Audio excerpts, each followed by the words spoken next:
भारतीय news broadcast में आपका स्वागत है। चलिए नजर डालते हैं आज की मुख्य खबरों पर।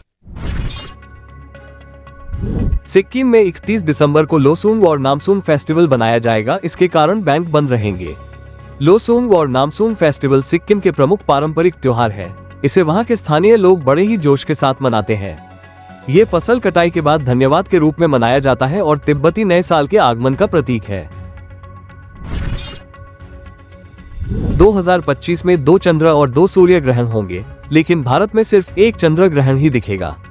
नवंबर में शनि सिर्फ गोल प्लेनेट जैसा नजर आएगा, उसके रिंग नहीं दिखेंगे। ऐसा 15 साल बाद हो रहा है।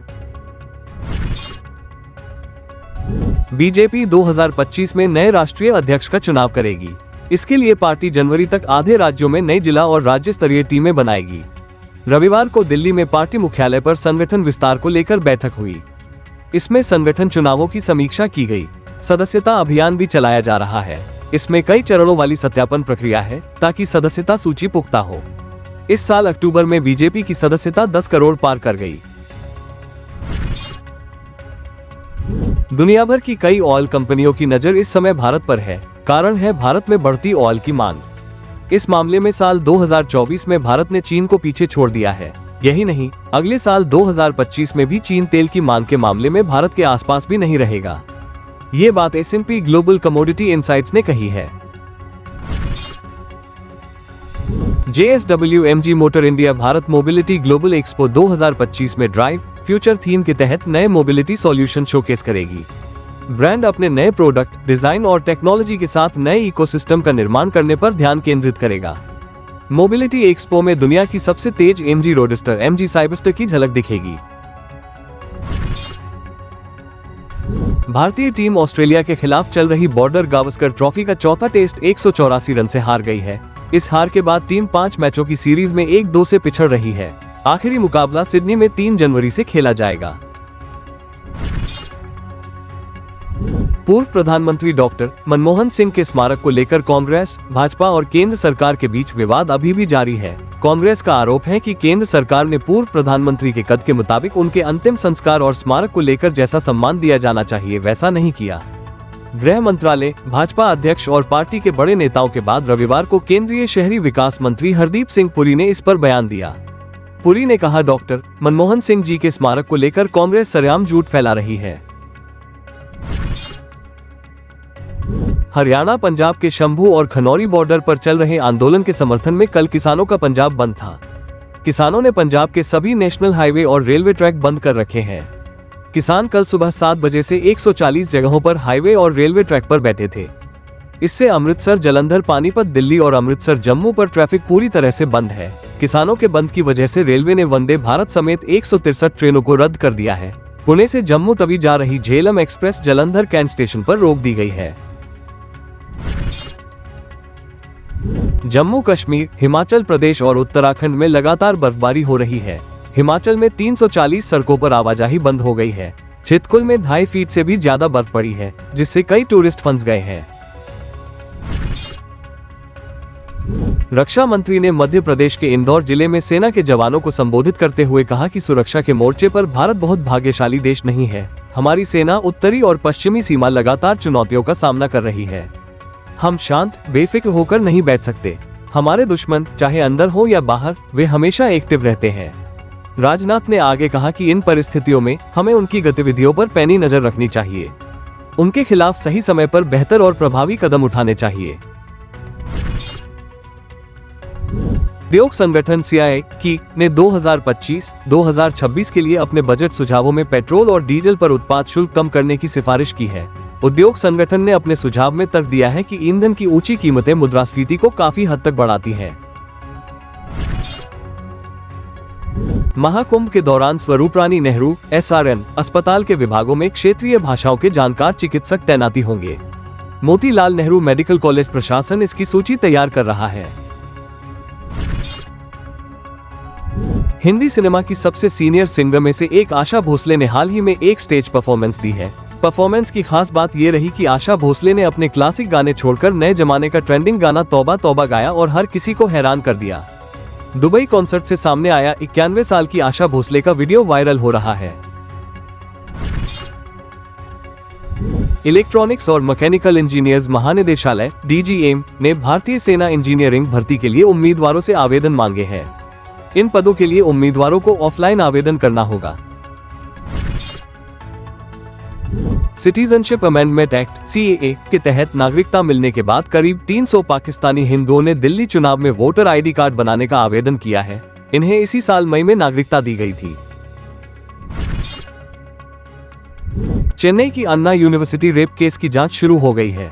महिला आयोग की तरफ से गठित फैक्ट फाइंडिंग टीम सोमवार को विश्वविद्यालय पहुंची। टीम यूनिवर्सिटी के अधिकारियों, पीड़ित, उसके परिवार और गैर सरकारी संगठनों से बातचीत करेगी। साउथ कोरिया में प्लेन क्रैश हादसे के बाद कार्यवाहक राष्ट्रपति चोई सांग मोक ने सोमवार को देश में 7 दिन के राष्ट्रीय शोक की घोषणा की है। इसके साथ ही उन्होंने सभी एयरलाइन सिस्टम की जांच के आदेश दिया है। रविवार को बैंकॉक से आ रहा जेजू एयर का बोइंग 737 से 800 प्लेन मुआन एयरपोर्ट पर लैंड कर रहा था, लेकिन गियर में खराबी की वजह से इसके पहिए नहीं खुले। बेली लैंडिंग की कोशिश में प्लेन क्रैश कर गया, जिसमें 179 लोगों की मौत हो गई।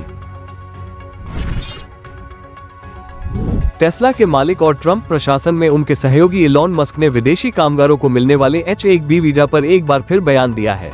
मस्क ने इस प्रोग्राम को खत्म जैसा बताते हुए इसमें बड़े पैमाने पर सुधार करने की बात कही है। मस्क ने एक पोस्ट के जवाब में कहा कि इस प्रोग्राम में न्यूनतम सैलरी और मेंटेनेंस को बढ़ाकर इसमें सुधार किया जाना चाहिए। अफगानिस्तान में तालिबान सरकार आने के बाद से महिलाओं पर लगातार कई तरह के प्रतिबंध लगाए जा रहे हैं। तालिबान ने रविवार को अफगानिस्तान में काम करने वाले सभी गो को आदेश दिया कि महिलाओं को रोजगार देना बंद करें, नहीं तो उनकी मान्यता रद्द कर दी जाएगी। हफ्ते के पहले कारोबारी दिन कल यानी 30 दिसंबर को सेंसेक्स 450 अंक की गिरावट के साथ 78,248 के स्तर पर बंद हुआ। निफ्टी में भी 168 अंक की गिरावट रही, ये 23,640 के स्तर पर बंद हुआ। वित्त मंत्री निर्मला सीतारमण ने कहा है कि GST ने जरूरत की चीजों पर टैक्स नहीं लगाया है। GST से पहले राज्यों के पास वैल्यू एडेड टैक्स वैट और एक्साइज ड्यूटी जैसी अपनी व्यवस्थाएं थी, इसलिए ये कहना गलत है कि GST के चलते ही आपके साबुन, तेल और कंघी पर टैक्स लगा है। मैं दावे के साथ कह सकती हूँ कि GST के बाद इन सभी प्रोडक्ट्स पर लगने वाला टैक्स कम हुआ है। सेनोरिस फार्मास्यूटिकल्स लिमिटेड का शेयर आज नेशनल स्टॉक एक्सचेंज NSE पर इश्यू प्राइस से 53.45% ऊपर 600 रुपए पर लिस्ट हुआ। बॉम्बे स्टॉक एक्सचेंज BSE पर शेयर इश्यू प्राइस से 52% ऊपर 593 रुपए और 70 पैसे पर लिस्ट हुआ। सेनोरिस फार्मास्यूटिकल्स के IPO का इश्यू प्राइस 391 रुपए था। अडानी ग्रुप की flagship company Adani enterprises limited AEL ने FMCG company Adani Wilmar joint venture से एग्जिट यानी अलग होने का ऐलान किया है। Adani enterprises Adani Wilmar joint venture में अपनी पूरी 44% हिस्सेदारी बेच रही है। लखनऊ में एक कारोबारी की उसके ही घर में हत्या कर दी गई। कहा जा रहा है कि छत के रास्ते घर में घुसे 3 युवकों ने गमछे से कारोबारी का गला दबा दिया, इसके बाद भाग निकले। सूचना मिलने पर पहुंची पुलिस ने शव पोस्टमार्टम के लिए भेजा है।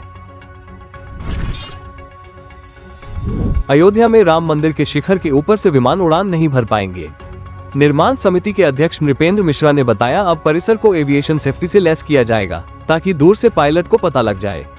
अगर कोई विमान राम मंदिर के शिखर की तरफ आएगा तो उसे टॉवर से सिग्नल दिया जाएगा, वो विमान की दिशा मोड़ लेगा। साथ ही आकाशीय बिजली से बचाने के लिए शिखर से जमीन तक 28 कॉपर के वायर लगाए जा रहे हैं। जम्मू कश्मीर पुलिस ने उधमपुर से आतंकियों के सहयोगी को हिरासत में लिया है। पुलिस के मुताबिक जम्मू कश्मीर जन सुरक्षा अधिनियम PSA के तहत ये एक्शन लिया गया है। पकड़े गए युवक का नाम मोहम्मद रफीक है। वो बसंतगढ़ के बलोटा चिगला का रहने वाला है। विधानसभा चुनाव से पहले दिल्ली में बांग्लादेशी घुसपैठियों का मामला गर्म है। दिल्ली के पूर्व CM अरविंद केजरीवाल ने सोमवार को केंद्रीय शहरी विकास मंत्री हरदीप सिंह पुरी को गिरफ्तार करने की मांग की। केजरीवाल ने कहा, गृह मंत्री अमित शाह और हरदीप सिंह पुरी के पास रोहिंग्याओं का डेटा है। हरदीप पुरी ने दिल्ली में कहां रोहिंग्याओं को बसाया है, इस पर पुरी ने कहा, किसी भी रोहिंग्या को कोई भी EWS फ्लैट नहीं दिया गया है। केजरीवाल के विधायक ने ही रोहिंग्याओं को मुफ्त राशन, पानी, बिजली और 10,000 रुपए देकर उनका वोटर कार्ड बनवाया है। उन्होंने कहा, रोहिंग्या किस पार्टी के वोटर हो सकते हैं ये पूरे देश को पता है। कोटपुतली में 700 फीट गहरे बोरवेल में फंसी चेतना 3 को निकालने के लिए रेस्क्यू टीम उसके करीब पहुंच गई है। कलेक्टर कल्पना अग्रवाल ने कहा कि रात में टीम चेतना तक पहुंच जाएगी। एनडीआरएफ के जवान सोमवार सुबह 6:30 बजे तक करीब 7 फीट टनल की खुदाई कर चुके हैं। अब सिर्फ 1.5 फीट चौड़े चट्टान को ड्रिल करना बाकी है। चट्टान के कठोर होने के कारण 1 घंटे में 2 से 4 इंच ही ड्रिल हो पा रही है। सोने चांदी के दाम में आज मामूली गिरावट है। India Boolean and jewellers association (IBJA) के अनुसार 10 ग्राम 24 कैरेट गोल्ड का भाव 140 रुपए घटकर 76,296 रुपए पर आ गया है। चांदी का भाव भी आज 401 रुपए कम होकर 87,430 रुपए पर आ गया है। मुंबई की 17 साल की काम्या कार्तिकेयन 7 महाद्वीपों की सबसे ऊंची चोटियों फतह करने वाली दुनिया की सबसे कम उम्र की माउंटेनियर महिला कैटेगरी बन गई है। उन्होंने 24 दिसंबर को अपने पिता सेना कमांडर एस कार्तिकेयन के साथ अंटार्कटिका महाद्वीप के चिली देश में मौजूद माउंट विंसेंट चोटी फतह करने के साथ ये उपलब्धि हासिल की। माउंट विंसेंट की ऊंचाई 4,892 मीटर यानी 16,050 फुट है। काम्या मुंबई के नेवी चिल्ड्रन स्कूल में 12वीं की स्टूडेंट है। दिल्ली हाईकोर्ट ने POCSO एक्ट के मामले में सुनवाई करते हुए कहा है कि नाबालिग पीड़िता के शारीरिक संबंध शब्द इस्तेमाल करने का मतलब यौन उत्पीड़न नहीं हो सकता।